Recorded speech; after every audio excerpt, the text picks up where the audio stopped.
सबसे पहले तो मैं अपने शीर्ष नेता अध्यक्ष भाई साहब, दुष्यंत भाई साहब और शर्मा जी का तहे दिल से धन्यवादी हूँ, जिन्होंने मेरे को इस लायक समझा कि भी मैं चुनाव लड़ूं मुख्यमंत्री के खिलाफ। मैंने तो आज तक समाज सेवा की है, जब से अपना होश संभाला है मैं समाज सेवा में विश्वास रखता हूँ। अब राजनीति में रहकर आगे आकर समाज सेवा ही करना चाहता हूँ, क्योंकि समाज सेवा ही सबसे अच्छा है मतलब, क्योंकि लोग राजनीति करते हैं अपने उग्र कामों के लिए। मैं राजनीति करूंगा समाज सेवा के लिए, क्योंकि मैंने आज तक धरातल में ही काम किया है, देखा है लोगों को कितनी परेशानी आती है। हम लोग माइक पे हर जगह बातें तो बहुत करते हैं, लेकिन धरातल पे नहीं देखते। हमें धरातल पे रहकर लोगों की समस्या को सुलझाना है। क्या मानते हैं, मुख्यमंत्री करनाल से खुद इस बार चुनाव में उतरे हैं, कितनी बड़ी टक्कर मानते हैं आप? और दूसरी पार्टियों के भी प्रत्याशी घोषित होने वाले हैं, कैसा मानते हैं आप अपने आप को इस लेवल पर? मुख्यमंत्री वो भी एक इंसान है, सिर्फ उसका एक पद है कि वो मुख्यमंत्री है। पहले मुख्यमंत्री जी हमारे खट्टर जी थे, उनको उठा दिया, वो बना दिए। मान लो कल उनको उठा के हमें बना दे, ये कोई होता भी मुख्यमंत्री सामने है भाई, हमें दंगल लड़ना है, दंगल में चाहे सामने कोई हो, हमें इससे क्या होता? मुख्यमंत्री कौन है? हमें सामने कौन है? मेरे 9.5 साल का कार्यकाल है, 9.5 साल का कार्यकाल है, उसको लेकर मैं केवल बात कर रहा हूँ कि क्या लगता है आपको, कितनी मजबूत टक्कर दे पाएंगे? इस बात आप 2 दिन बाद देखना कि उनके पसीने आ जाएंगे। क्या कहेंगे शर्मा जी, आप प्रदेश अध्यक्ष हैं और टिकट मिली है मदान साहब को, क्या कहेंगे सर? जननायक जनता पार्टी ने पूरे प्रदेश की 10 लोकसभा के उम्मीदवार घोषित कर दिए, और जो करनाल का उपचुनाव है अच्छी छवि है।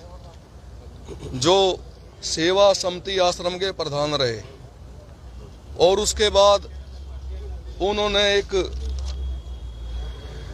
गरीबों में अनाज बांटने का कार्य शुरू किया, जरूरतमंद लोगों को, ये बड़ा सराहनीय कार्य है। और फोटोग्राफर एसोसिएशन के अध्यक्ष भी रहे, और उसके बाद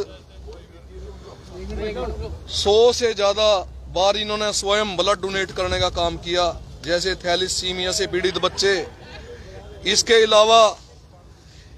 अलावा कभी भी किसी ने जरूरतमंद ने ब्लड की डिमांड की, इनकी अपनी एक टीम है, ये ब्लड डोनेट करवाने का काम करते हैं।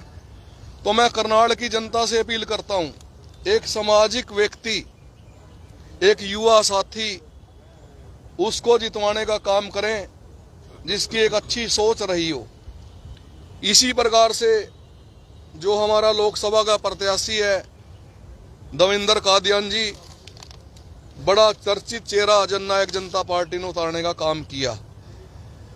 उनके पिताजी स्वर्गीय चौधरी सतबीर सिंह कादियान जी पूर्व में स्पीकर रहे और इफ्को के ऑल इंडिया के चेयरमैन भी रहे, और उन्होंने 36 बरादरी के काम करने का काम किया।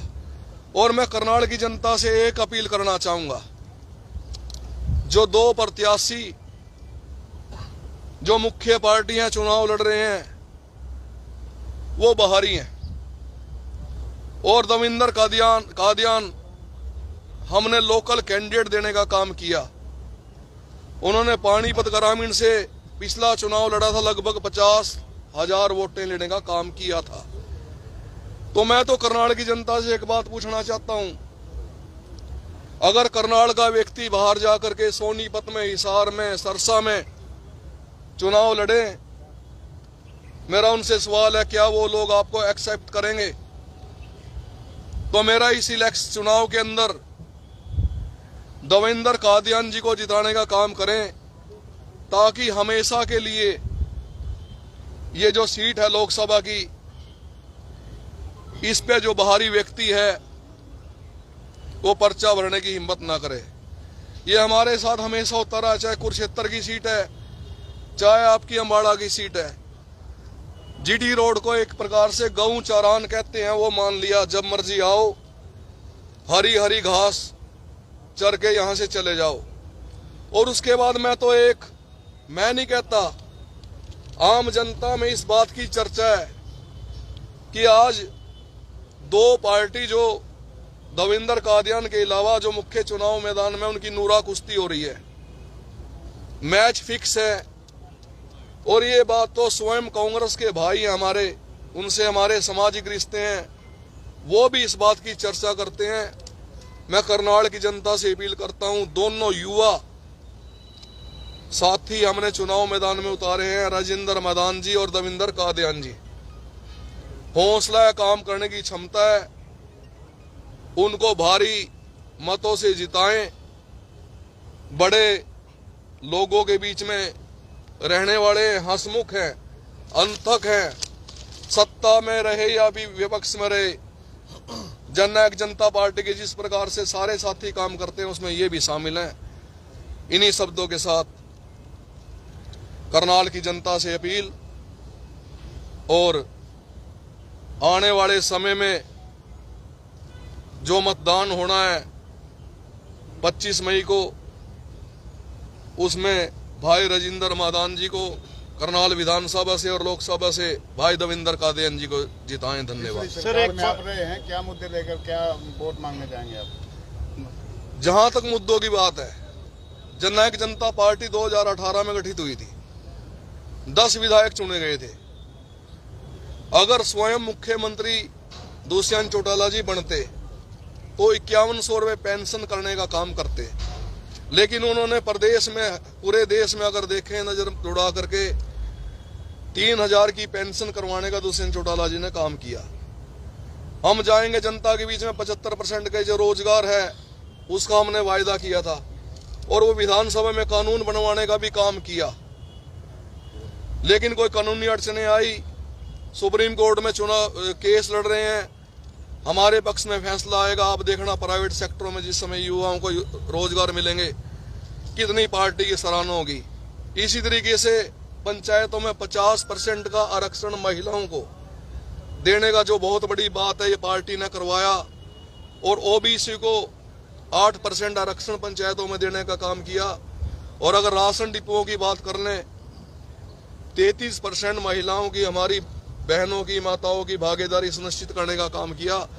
और जिस दिन हरियाणा की जनता जननायक जनता पार्टी की कलम में पूरी स्याही भर देगी, उस दिन दोबारा फिर दुष्यंत चौटाला जी को स्वर्गीय चौधरी देवीलाल जी की तरह याद किया जाए। सर, भाजपा और जसपा कैंडिडेट अपने अलग अलग उतारते हैं, फिर चुनावों में आमने सामने हो जाते हैं और बाद में गठबंधन हो जाता है। सर, कैसे देखें इस बात? देखिए, राजनीति में कई बार जनता के हितार्थ ये फैसले लेने पड़ते हैं। चुनाव से पहले हमने अकेले चुनाव लड़ा था, और जब गठबंधन था, आपने रैलियों में, जनसभाओं में, चाहे भारतीय जनता पार्टी के लोग भी इकट्ठे रहते हो, हम दुष्यंत चौटाला जी भावी मुख्यमंत्री, इस बात का शुरू से ही एक विजन लेके चले।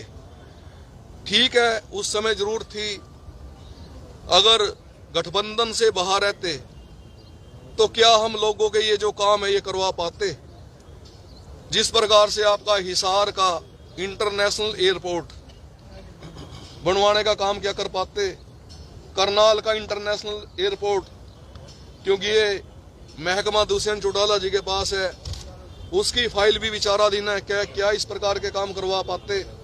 तो मेरा कहने का मतलब, अगर सत्ता में है, हमें थोड़ी भागीदारी मिली, लेकिन जितने भी काम जो हो सके ज्यादा से ज्यादा दुष्यंत चौटाला जी ने करवाने का काम किया। बहुत से गांव विरोध कर रहे हैं बीजेपी जेजेपी का, अगर घुसेंगे तो घुसने नहीं देंगे गांव में। ऐसा है जी, इस प्रकार का जो विरोधी पार्टी है, विशेष तौर पे कांग्रेस, वो लोग ऐसा करते हैं। मैं समझता हूं इस प्रकार की छोटी और अच्छी मानसिकता ये राजनीति में अच्छी बात नहीं। और उन लोगों के चेहरे भी जननायक जनता पार्टी ने उजागर करने का काम किया किसानों के नाम पर। और उसके बाद स्वयं मुख्यमंत्री, पूर्व मुख्यमंत्री भूपेंद्र हुड्डा जी के साथ और दीपेंद्र हुड्डा जी के साथ उनकी फोटो में है।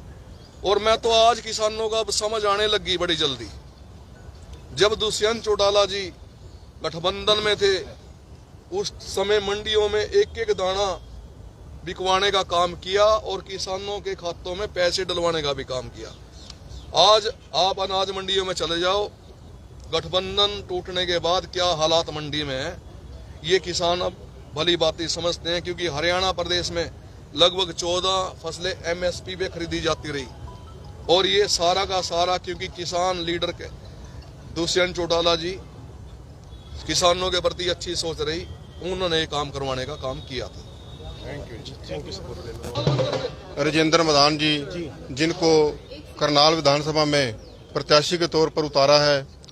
राजेंद्र मदान जी बहुत ही अच्छी छवि के और एक समाज सेवी उम्मीदवार जो पार्टी ने उतारा है, तो उम्मीद है कि अच्छा प्रदर्शन करनाल में होगा। कांग्रेस के आला कमान के कुछ नेता है जिनको टिकट की दावेदारी थी लेकिन उनको टिकट नहीं मिली, उनकी नाराजगी कुछ फायदेमंद हो सकती है जेजेपी के लिए? बिल्कुल, ये जो कांग्रेस की फूट है इसमें हमेशा ही कांग्रेस पहले भी जब भी इलेक्शनों का टाइम आता है तो इनकी फूट जो है इनको लेकर बैठती है और इसमें हमारे प्रत्याशी को खूब फायदा होगा। बाहरी कैंडिडेट की भी बात चल रही है, भी अपना लोकल होना चाहिए, उसमें फायदा मिलता है? बिल्कुल बिल्कुल, हमारा कैंडिडेट जो है बिल्कुल शहर का है और बड़ा लंबे समय से पार्टी की सेवा कर रहा है और पार्टी ने बड़ी सूझबूझ से पंजाबी बिरादरी के भाई राजेंद्र मदान जी को जो उतारा है इसमें अच्छी मजबूती क्या मिलेगी। शुभकामना देते हैं जनता को? मैं करनाल की जनता को यही अनुरोध करूंगा कि